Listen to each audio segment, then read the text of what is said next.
Welcome to the Freak Easy. I don't like it when you look at me like that. This is the new spin-off podcast from the Geek Easy, and we are talking horror movies. Welcome back. I am your host, Jaron McCaffrey, and I'm here with my co-host, Danny Erdley. What's up, everybody? And this other guy, I'm the color commentator. Jonathan Leonard. How are you? I'm doing well. Have you been having nightmares? No, Nothing too scary yet. nope. I'm good. Okay. Not even what we're talking about today? No, I mean I enjoyed what we're talking I about. did too. Today. I actually a lot really- more than I ever thought I would have. Yeah. Not that I ever doubted it could possibly be cool, but it wasn't at all what I thought it was going to be. And for sure. what it was way cooler. For sure. So What are today, we talking about today? we are talking Hellraiser and Hellbound, Hellraiser 2. Yeah, man. They're the first two movies in the Hellraiser franchise. Which let me see. Sorry, I wanted to start here. While he's looking, Dan, I don't want you to make any sudden movements, but what's that cube behind you? Oh, that's just my puzzle cube. Oh no! Do you want to? No! You have a puzzle box back there? It's actually a Jedi holocron, but it's kind of the same thing. It looks Yeah, very looks similar. For remarkable. sure. Oh, stop This doing is where that! We're gonna open it up. No! Okay, maybe I'm a little scared. They're gonna have such sights to show us. Such sights to show you. All right, so Hellraiser was based off of The Hellbound Heart, which was a short story by Clive Barker. I don't know if it was a short story. It's longer than a short story. It's like called short it story a and novella. novella. I was Yeah. gonna say it was in a collection called The Books of Blood. But it's kind of like the most famous book of blood, you know. So Count the 11 movies they made out of it. well, so the first Hellraiser was made September 18th, 1987. And it was directed by Clive Barker. The story was by Clive Barker. The screenplay was by Clive Barker. He was the man on this one, and I think it shows through personally. We'll talk about that. That's the Price is Right guy, right? That would be Bob Barker. Oh. Man, I would have watched this movie through all the wrong lights. The second Hellraiser was released December 23rd, 1988. So they only came 1 year later. 1 year apart. That was quick. Yeah, Oh, quick that's weird. turnaround. Didn't Just like the Friday the 13th. realized it was a Christmas thing. Yeah. Yeah. Guess so. Well, these are Christmas movies. Yep. I don't know if that's Yeah, I don't Welcome think that's how it has to. to the Freak Christmassy. Yep, that's it. No, Nope. no, I don't think that one has legs. Oh, okay. It was directed by Tony Randall, and the screenplay was by Clive Barker and Peter Atkins. So he was still involved with this one. But then he kind of fades out, and after this, the franchise goes off in, I don't want to say a different direction, but Well, like these two movies are like a continuous story, right? Like they are directly related. It's like back-to-back story. Yeah. And I think from this, and I haven't watched the other ones yet. Like this was my first time watching any Hellraiser movies, this 1 and 2. But since watching them, I've started like looking into them a lot more and like watching little documentaries and stuff. Yeah. And it seems like past these movies, it switches more to the Pinhead kind of thing, and they go off on a bit of a different direction than what these They turn more two slashery movies. at that point. Yeah, Is that these what two one of you movies. said? It's weird to call them more slashery, but they definitely become a little more formulaic horror. Okay. You know, just like, we've got a horror franchise, make a horror movie with Pinhead. Okay. And I think that's a good starting point, because John kind of talked about how this movie wasn't quite what he thought it was going to be, and I'm right there in that camp too. Right. Talking about the first movie now. Pinhead's iconic. Yep. To the point that you don't have to watch these movies to know who Pinhead is and know that he's from the Hellraiser movies. Right. So that's how it was with me. Like I knew exactly who Pinhead was. I couldn't wait to watch this movie to see what he was about because I know him. I know he's an iconic horror villain or whatever. And then you watch this movie and you realize that he's not in it very much. Yep. And almost isn't really a villain. And that's kind of the conclusion I've come to at the end of both of these movies. Pinhead's not the villain. Not in these first two movies. Not in the first two. And ultimately doesn't really do anything. Yeah. Right. It's interesting because... And it's not even one of those things where, like, he's the cool character and it, like, took off from there. Like, they promoted the first movie with Pinhead. Right. Like, the movie poster had Pinhead on it. Like, they came out the gate with him as, like, the icon of the movie. Well, but they did. I mean, they had to market it somehow. Right. He's the easiest image to go with, but they didn't even name him in the first one. No, he was like, lead even in the Cenobite. credits, he was just lead Cenobite. Yeah, that's one of the things I looked up, too, because they talk about in the documentaries and stuff how... Pinhead was what they jokingly called him on set, and that was never meant to like become his mainstream name. Yeah. Because his actual name was supposed to be the Priest. Yep. But Pinhead's what stuck. Yeah. So yeah.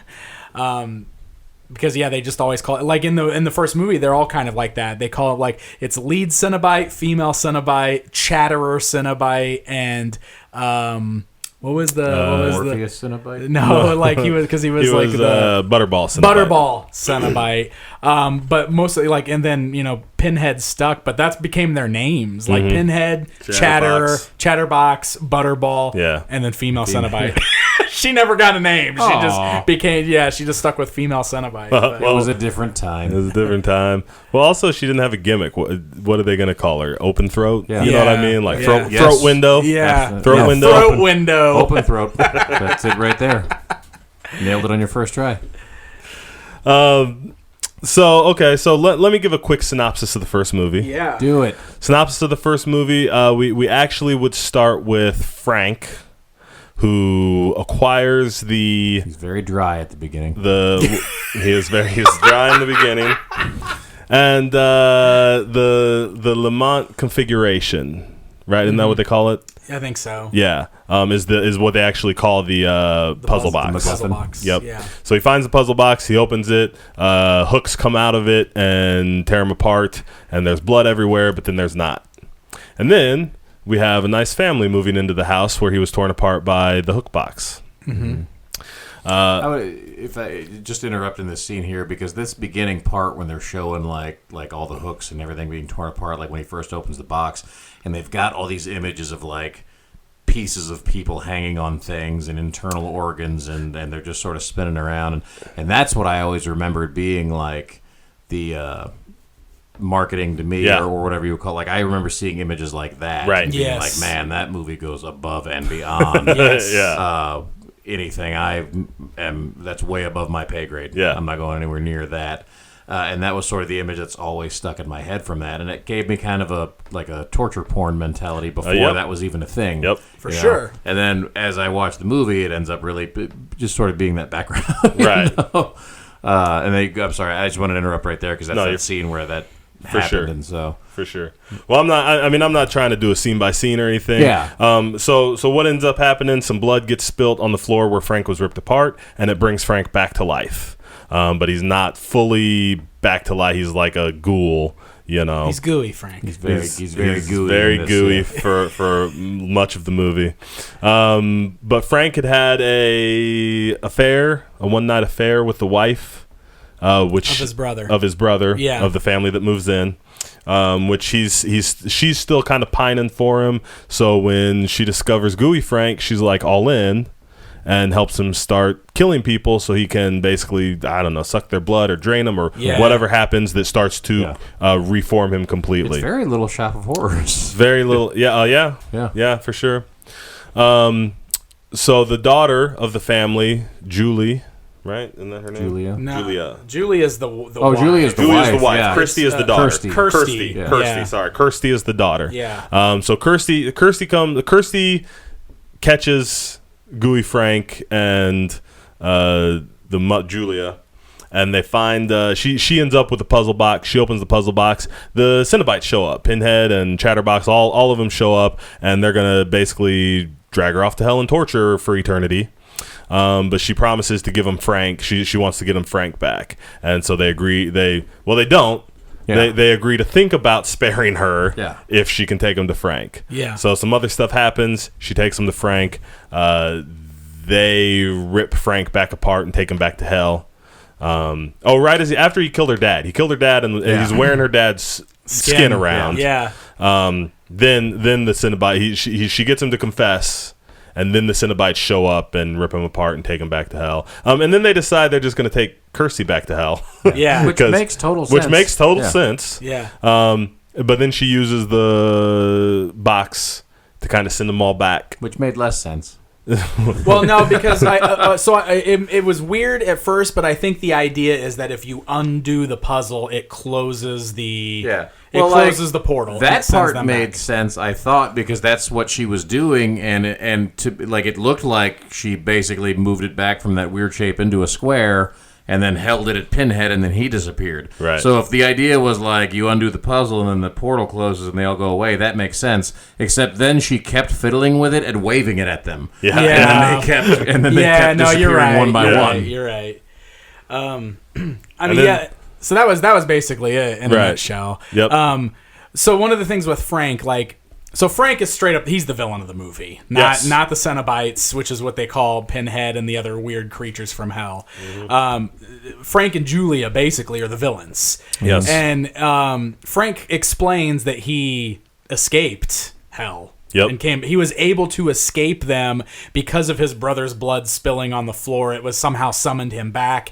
And then he's basically, she's luring these men there and then murdering them so that he can drink the blood to form back to being human again so that him and Julia can run away together. The more people he eats, the less gooey he gets. Yes. And so that's the whole plot. He's like, look, if you just bring me a couple of dead guys, I'll be normal again, and then me and you can be together forever. So that's kind of how he tricks her into doing his bidding and bringing him back or whatever. So, and then the interesting thing too, you learn about the Cenobites, which is why they're kind of almost I get it, they live in hell and they torture people, so obviously they're not good guys. Except they're totally just they're not the villains here. They're kind of impartial. They're just doing what they're supposed to be doing in a sense, because Kirsty messes with the cube and brings them in. Yeah, they're not out searching for things. Right, and mess with their box and they do what they do when you mess with their box. Well, because Pinhead even says at that point, he's like, "You open the cube and we came." Yeah, that's what you we open do. the box, we came. Yeah.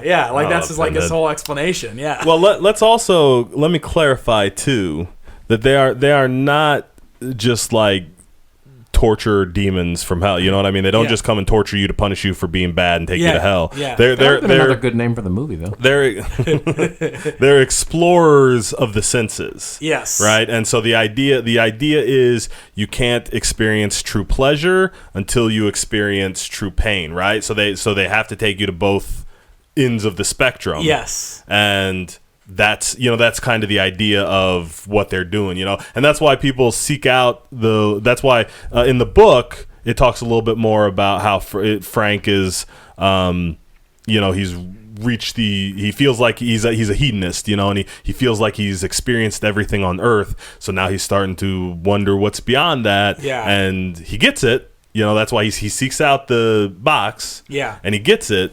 And he doesn't like it. Right. Because they rip him apart. For sure. He did not like being ripped apart. Yeah. Well, doesn't Pinhead even say something how we are travelers. Yeah. Yeah. Didn't they reference something how they've kind of lost track of the difference between pain and pleasure or something like that? He makes some sort of comment that. How there's... I don't remember Pinhead. Frank says that. Okay. Pleasure and pain, mingled as one type of thing. I remember that being brought up in the movie. Yeah. How they... I think they probably both bring it up, honestly. Yeah. I don't remember specifically one way or the other. I know Frank, because Frank is explaining to Jessica or Julia what he's trying to get away from and why it was so, So. Yeah, and then...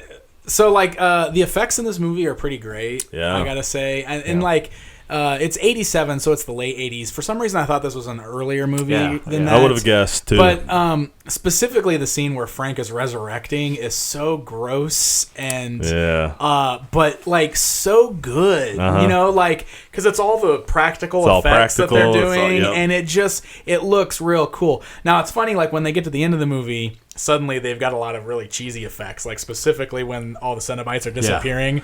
It's like it's real bad looking, like the flashing lights and everything. Just they don't really fit in. It's almost like they ran out of money or something, and it wasn't quite on the same level as the stuff earlier in the movie. For sure. Well, it gets so fantastic towards the end. It gets hard. You know, anything from 87 was not quite ready to do that. You're right. You're right. But man, just like this movie is gross. Yeah. And that's kind of one of the standouts of it, because it's not a slasher movie. Mm-hmm. That's not the kind of movie this is, but it's got that shock of look at how gross this stuff is. Like there's people being ripped apart, like beaten to death by hammers. The Cenobites are pretty gross themselves. Just to look at, for sure. Pinhead's got like his like layers of skin peeled down on his chest. Pinhead's the attractive one. Right. I mean, but and they're all they're disgusting and disfigured, and like they've kind of got the S&M thing going on. Like they're all wearing like the leather and all that stuff, which kind of plays into the whole, know. Well, the working title for this movie for a long time was Sadomasochist from Hell. Yeah. It's crazy, and like that's definitely where this movie stands out. Is like with the gross nature of it all, but like. I don't know. I really liked it. Yeah, I thought it was and that's the thing. Like, it has all that stuff I thought it would have just from having seen the images and the previews and whatever like that. But it also had a story that was really cool that I never expected it to have. And like Pinhead not being there a lot was a benefit to the character. Honestly, I think, because he does stand out so much. Like when he is on camera, it's obvious he's the leader. Yep. Like he just like kind of takes over the scene, and like he's got some of those amazing lines, like the "We have such sights to show you." Like that's just like such a classic line that stands out. Like after he says it, you know what I mean? And what was the one that you really liked too? The one he says to Kirsty. We have such sights to show you. No, there's the. I don't know. There was another one that you had pointed out that you liked. It's when she's crying and he tells her not to waste. Yes. Don't waste. It's a waste of good suffering. It's a waste of good suffering when she's crying. Yeah. That's. I mean, he's got some great lines. Yeah. And I like the scene where they go back to the house and like Frank's wearing her dad's skin and pretending to be her dad. His Larry suit. His Egger suit. Yeah. And like it's funny. Because he's got like blood around his scalp and everything, right. And like clearly something's not right. But she's like just happy to see her dad because she's been chased by these demon things, and like she's seen Gooey Frank and whatever.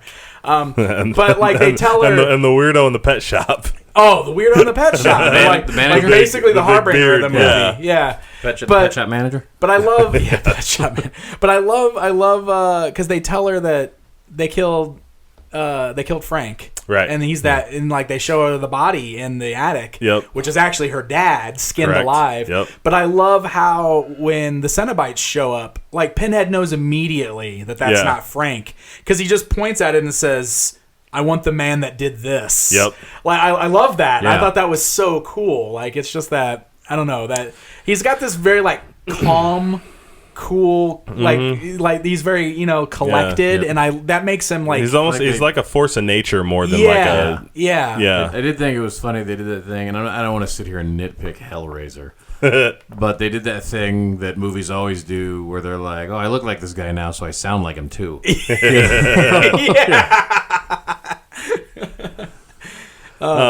the thing that has always stood out to me about this movie is it's like Hellraiser, more than any of the other horror movies, is a work of art, and that's because like Clive Barker. I love Clive Barker. I'm not a huge fan of a lot of his stuff, but like I can listen to I can listen to him talk. I like interviews with him. He's like the artist, and he is that guy. I love it, and it comes through so much in this movie. it stands out. The Pinhead and the Cenobites stand out so much because like Freddy was a fantastic dream demon doing his thing, right? But he just felt like another slasher. I love Freddy. We'll talk about Freddy someday, but he just felt like another slasher with a gimmick. Like the Cenobites being in this movie felt like mythological. Yes, you know what I mean. Like, and you could tell Clive Barker took a lot of, because they weren't a big part, but like they were his vision. You know what I mean? And they brought all the gravitas to the movie. Mm-hmm. They brought all the world building to the movie. Like just them showing up and standing there and being there was like everything that created this world that was Hellraiser. Yeah. And then you had Frank and Julia killing people, and that was kind of like, oh, the story. But like what made it so cool was like the backdrop. Yeah. And I think it's also noteworthy.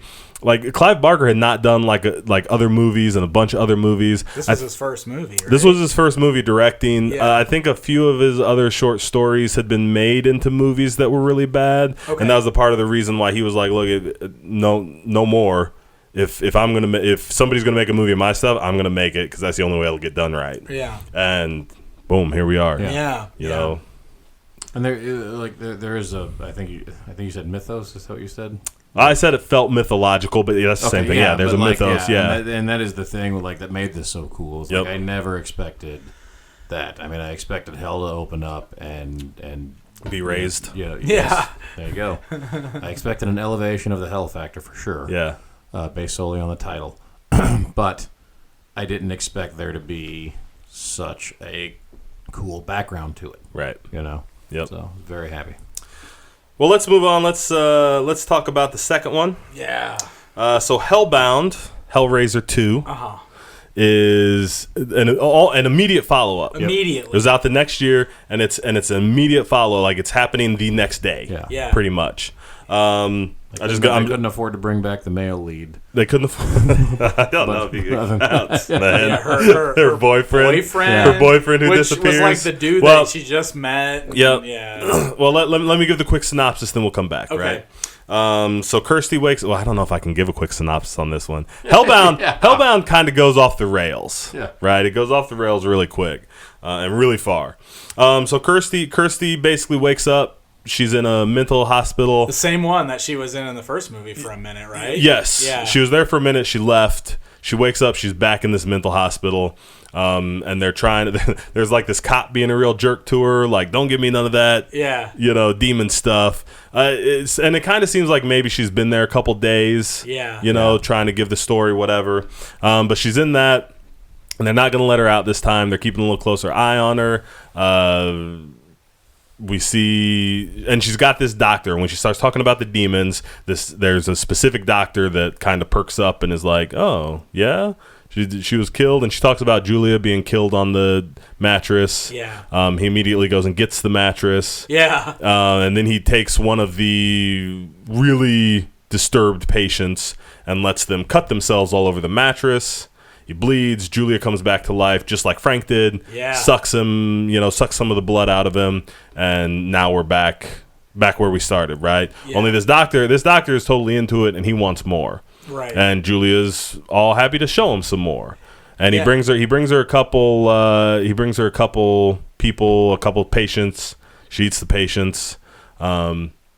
And then they're trying to open, right? She needs the box. They need somebody to open the box. So there's this other patient who is this girl, and her name is Tiffany, who doesn't talk. She seems kind of autistic. They don't really say. I felt like they rereferenced that, but I think they referenced that, but then they also show like her watching her parents die, so is she traumatized? And it's also it's 88. Yeah. Mental health. So who knows? Yeah. But so they have her solve the box, and when she solves the box, it opens hell, and the Cenobites come. And now, see, this is one because I think it was an interesting idea, and kind of like it almost makes me question, because when Pinhead shows up and perceivably they're about to drag this poor little autistic girl to hell to be tortured forever and ever, he's like, hands don't summon us, desire summons us. Yeah. And so they open the door and take Julia and the doctor. Well, they open the door and let Julia and the doctor go back to hell. Yeah. Also, while that is happening, so they're in hell now. Also, while that is happening, Kirsty sees a vision of what she thinks is her father, writing in blood on her wall, "I'm in hell, help me." Yeah. And so now she also wants to get to hell to try and rescue her father. Her dad. Yeah. So then, once the box is open, we end up with everybody in hell. Yeah. Running around. I did love how they thought they had to, like, go to this traumatized girl who just sat there and did puzzles all day to open this puzzle box that literally everyone who has ever touched opened right away. Yeah. Yeah. So they did that. So everybody's kind of running around hell. We find out that Julia, we kind of thought we kind of expected Julia was a retread of Frank, where she wanted to get away. She didn't want to be with it, but she's apparently totally into being in hell. She's super into it. And she brought the guy back to hell and is all about it.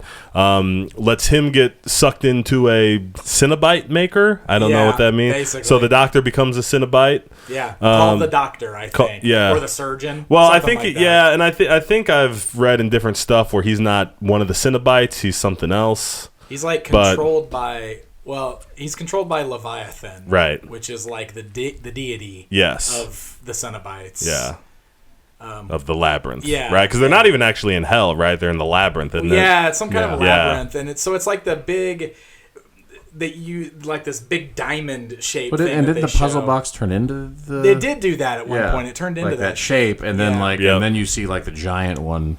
Yeah. Yeah. So, well, Pinhead does that. Yeah. So Christy's got the bot, and when Pinhead shows up, Pinhead shows up, and she tries to send them back with the box, but they're already in hell or the labyrinth or wherever, and he turns it into the Leviathan. He's like, "Who you trying to summon? We're already here, girl." Yeah. Like you messed up. Yeah.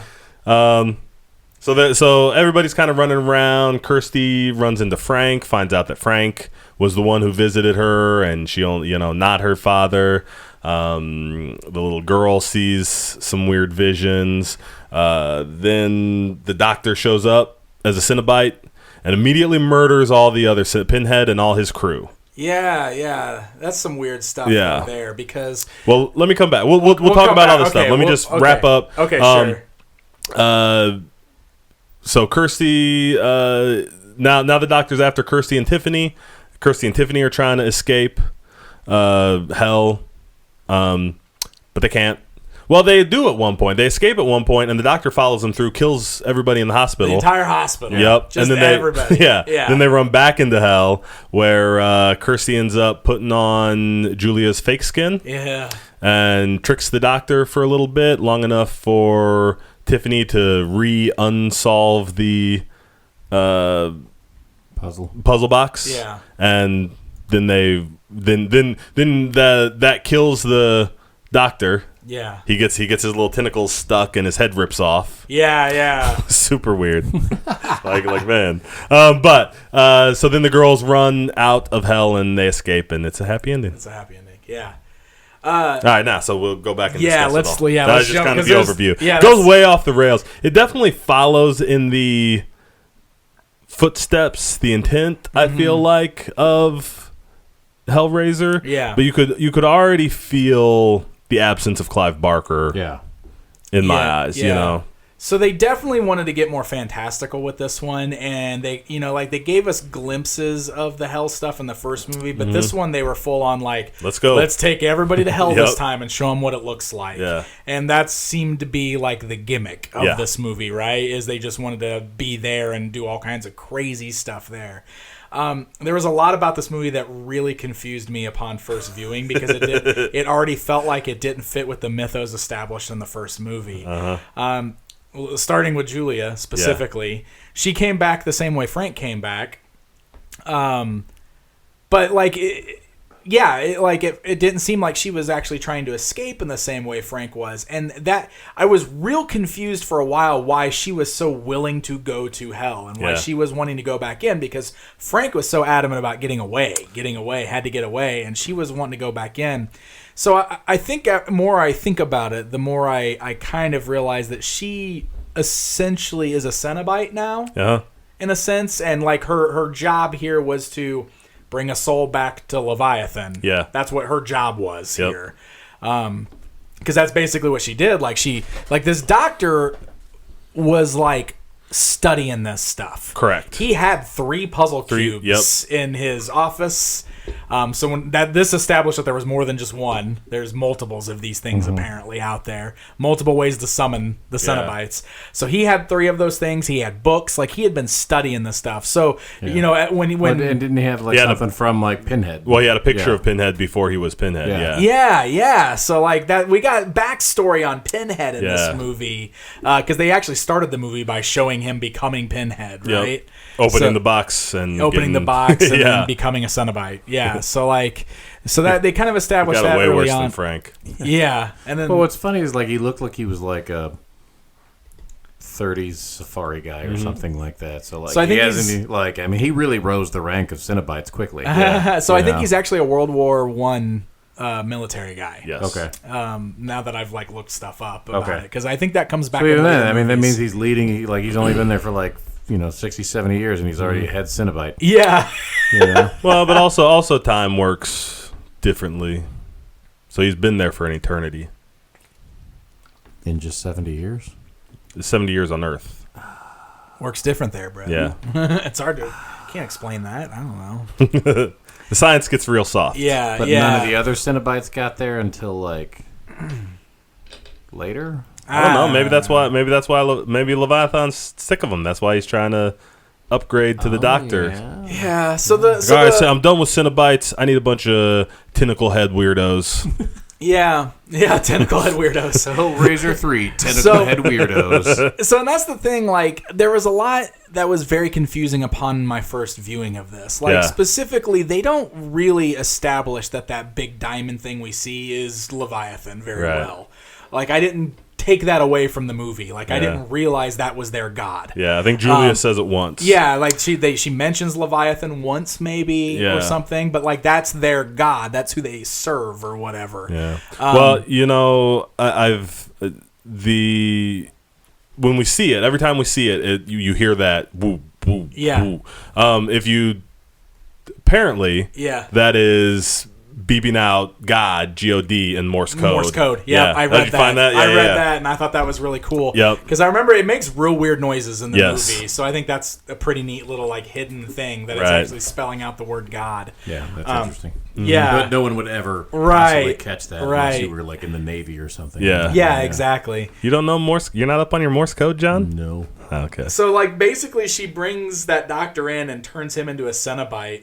But then I think immediately Leviathan takes control of him, which is what that tentacle is that like grabs onto his head. So for whatever reason, Leviathan's just like, I'm going to do this stuff myself for whatever reason. Okay. Yeah. That's what it kind of seems like is going on. Because when the doctor first comes out, like he seems like he's like way into being a Cenobite. He's like, because he says something like, to think I resisted or whatever. He's like, oh. But then this tentacle shows up and like turns into his brain. Turns into the brain drill that he was using on patients and like drills into his brain and then starts driving him around everywhere. But like I didn't like that was another thing. Like after reading stuff and watching little documentaries, I guess the intent there was like Leviathan was actually controlling this guy for whatever reason. It's still not clear to me why exactly. Well, I mean, there's only so much. There's only so clear it can get. Yeah, I know. Like we're trying to like make all this logic out of like creepy hell creatures that are just killing people. Well, and also anything related to what Clive Barker does. Yeah. Like,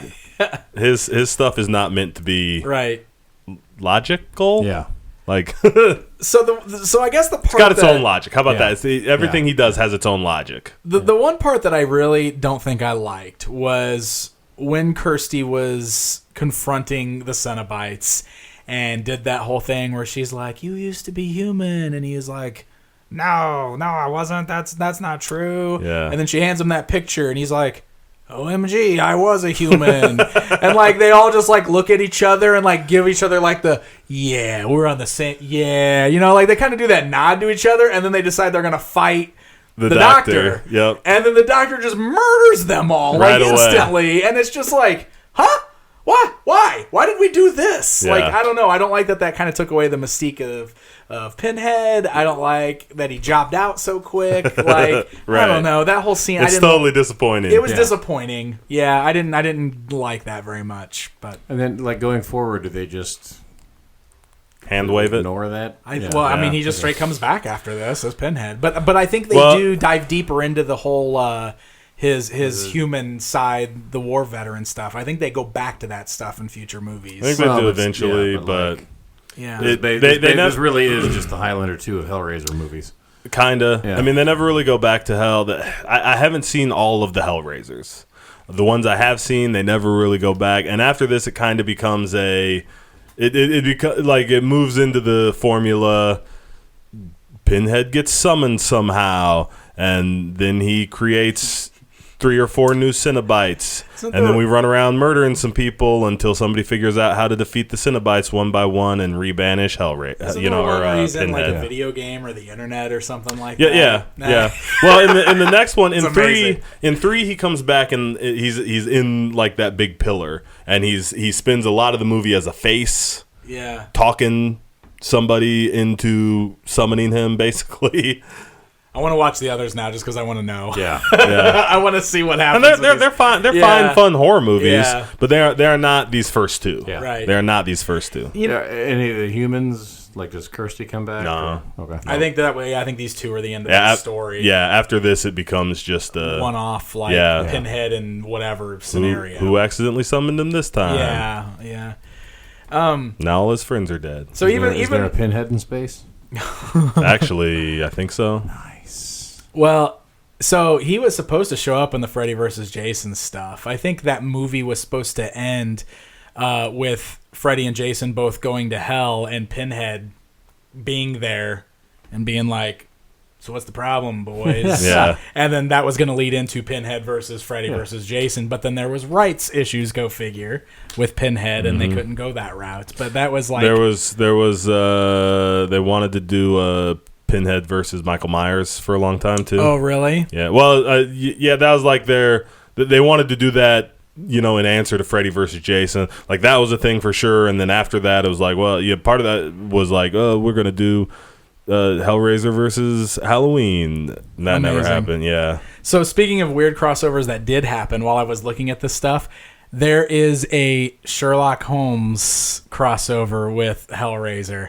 There is a legit Sherlock Holmes book that exists in the Hellraiser world where he's solving some mystery related to the puzzle box. When did that come out and who wrote it? I don't know, but it's a real book. It's a real thing that happened. So, like, Sherlock Holmes has met Pinhead. Yeah. Isn't that crazy? That's a real crossover that's like happened. An Abraham Lincoln vampire hunter thing? Or? This is a legit Sherlock Holmes book. That was a legit book, too? Well, yeah. I mean, it wasn't Sir Arthur Conan Doyle, but... That's crazy. Was it Clive Barker? I don't know. Actually, here, probably. I'll look it up real quick. Clive Barker did some more. Like there's other Pinhead book mythos. Like I think he's called the Priest. Yeah. So you can buy it on Amazon right now. It's called Sherlock Holmes and the Servants of Hell. It was written by Paul Kane. Yeah. Okay. But yeah, late 1895. Sherlock Holmes and his faithful companion, Dr. John Watson, are called upon to investigate a missing persons case. On the face of it, it seems like a mystery that Holmes might relish, as the person in question vanished from a locked room. This goes one way longer than I thought it was. But yeah, like the cover of the book is the puzzle cube with Sherlock Holmes' silhouette in the middle of it. That is nuts. Isn't that crazy? Yeah. Yeah, it says, set in Clive Barker's Hellraiser world. Sherlock Holmes and the Servants of Hell. That's amazing. Yeah, that's cool. That's so amazing. So that's a thing. But so yeah, I guess overall, like, even though the second movie felt a little disappointing in comparison to the first movie and left me very confused about a lot of things, watching both of those movies definitely like got me interested enough to like immediately come home and start reading stuff about Hellraiser and watching documentaries and trying to like figure out part 2 because I didn't feel like I understood part 2, and suddenly I'm like very interested in this world that was created. So I liked these movies. Yeah, they're good ones. That's why I liked. I really wanted to do these two. I really wanted to do them both. Yeah. They really are different, than most other horror movies. And I think you're kind of describing like that feel of mythology. You wanted to come learn more and see what else was out there. And a lot of that stuff is out there because Clive Barker is Clive Barker. Mm-hmm. You watch any of the Friday the 13th. You got that movie figured out. Yeah. You're not like, I need to go find out what Pamela Voorhees was doing. You know what I mean? Yeah, I don't need to go find out what Jay. No, we know. Yeah. And I mentioned earlier, even the nightmares. We see Nightmare on Elm Street. We know what Freddy's about. Yeah. Right. The Evil Deads. Whoa. It's the puzzle box, guys. Some just moved next to the puzzle box. Everybody. We should probably leave. Something made a noise back there for anybody that's wondering what just happened. Yeah, I have no idea what that was, but it's okay, guys. Desire's what calls them. They're not coming anywhere near me. We should probably get out of here. So it's a good place to wrap up. So there's not really, I wanted to have a kind of format for the series where we talk about favorite kills, favorite characters, that kind of stuff. Doesn't really apply to this. Doesn't really apply to these Doesn't really movies. apply to this one. So it'll be back on the next episode. This one was just a fun discussion on something completely different. Man, and I loved them. I really did. I really enjoyed these movies. And this was a fun one to discuss. Yeah. So, yeah. Yep. I've never seen you this happy. Apparently. I love raising hell. Well, that's going to be it for this episode. Thank you for watching us. Yep. If you want to catch us, we have such podcasts to show you. Oh, I like it. Every other Wednesday when we do our regular Geek Easy podcast. You can find those and our Freak Easies and our other spin-off series, the Streak Easy, and our other spin-off series, Marvel Good Yay. We've done a lot of podcasts. On YouTube, right here. Like, comment, subscribe. Hit the bell for the notification. Yes. Or you can also find audio versions anywhere you can find podcasts. Podbean, Stitcher, whatever Apple's podcast app is going to be. Yeah. What am I missing? The Google Play. Spotify. We're all over the place. We's pretty much anywhere. Yep. Well, next week we will be back with another Freak Easy. And Danny, I picked this one just for you, Danny. I figured this would be your favorite. Yeah, it kind of fits in my wheelhouse, doesn't Totally it? in your wheelhouse.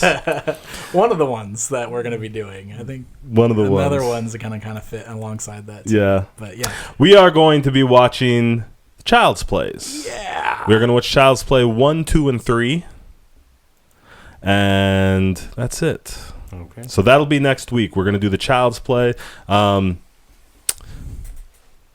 Anything else, guys? I'm excited to check them out. I have seen the Child's Play. You have seen Child's Play? Yes, but not for a very long time. Okay. So this is going to be fun to revisit those. Have you seen all three or just one? I've definitely seen the first one. Okay. And I don't know if I've seen 2 or 3. I saw a lot of the Chucky movies. Yeah. Which are those are kind of a little different than the Child's Play movies. Yep. So I'm excited just to watch these 3 Child's Play movies, these original ones. So it's gonna be fun. All right, guys. John, anything? I'm excited for whatever gets me away from that box faster. All right, thank you, guys. We'll see you next week, and happy Halloween. The Geek Easy Podcast is a production of PixelDan.com. Musical tracks used in the intro and outro are used with full permission of the respective owners or creators. Intro and outro narrations are provided by me, Brian T. Stevenson. PixelDan.com's The Geek Easy Podcast is provided for entertainment purposes only. The views expressed are those solely of the hosts or guests and do not necessarily represent those of PixelDan.com or any other party. Be sure to join us next time for another installment of The Geek Easy Podcast.